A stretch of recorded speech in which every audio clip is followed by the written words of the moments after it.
গত ৩রা জানুয়ারিতে মার্কিন প্রেসিডেন্টের নির্দেশে ভেনেজুয়েলার প্রেসিডেন্ট নিকোলো মাদুরোকে কিডন্যাপ করে নিয়ে যায় বা ওয়ান কাইন্ড অফ গ্রেপ্তার করে নিয়ে যায় মার্কিন সেনারা। এটা কিসের ইঙ্গিত দিচ্ছে? খুব স্পষ্টভাবে বোঝা যাচ্ছে তারা ভেনেজুয়েলাকে পুরোপুরি দখল নিতে যাচ্ছে। তবে এর কারণটা কি?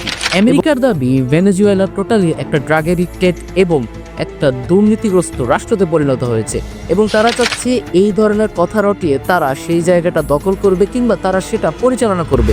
তবে তাদের দেশে অর্থাৎ ভেনেজুয়েলাতে যদি কোনো সমস্যা থেকে থাকে সেটা সেই দেশের জনগণ বুঝবে এবং সেই দেশই সেটার বিচার করবে। তবে মার্কিন যুক্তরাষ্ট্রের এই হস্তক্ষেপটা মোটেই ভালো দেখাচ্ছে না ভেনেজুয়েলার জন্য, কারণ পূর্বেও আমরা দেখেছি মার্কিন যুক্তরাষ্ট্র যেই সকল দেশে এই ধরনের কর্মকাণ্ড করেছে কিংবা তারা যেই সকল দেশে এই ধরনের সামরিক সংঘাত ঘটিয়েছে সেই দেশকেই তারা পরবর্তীতে একটি যুদ্ধক্ষেত্রে পরিণত করেছে। তবে বিশেষজ্ঞরা মনে করেন আমেরিকার এই প্রচেষ্টা শুধুমাত্র সেই দেশের তেল জ্বালানি এই সম্পদটাকে নিজেদের করে নেওয়া এবং আমেরিকা চাচ্ছে টোটাল নর্থ আমেরিকা এই রিজিয়নটাকেই নিজেদের দখলে করতে এবং সম্প্রতি কিন্তু তারা কলম্বিয়াকেও অলমোস্ট হুমকির মুখে ফেলে দিয়েছে।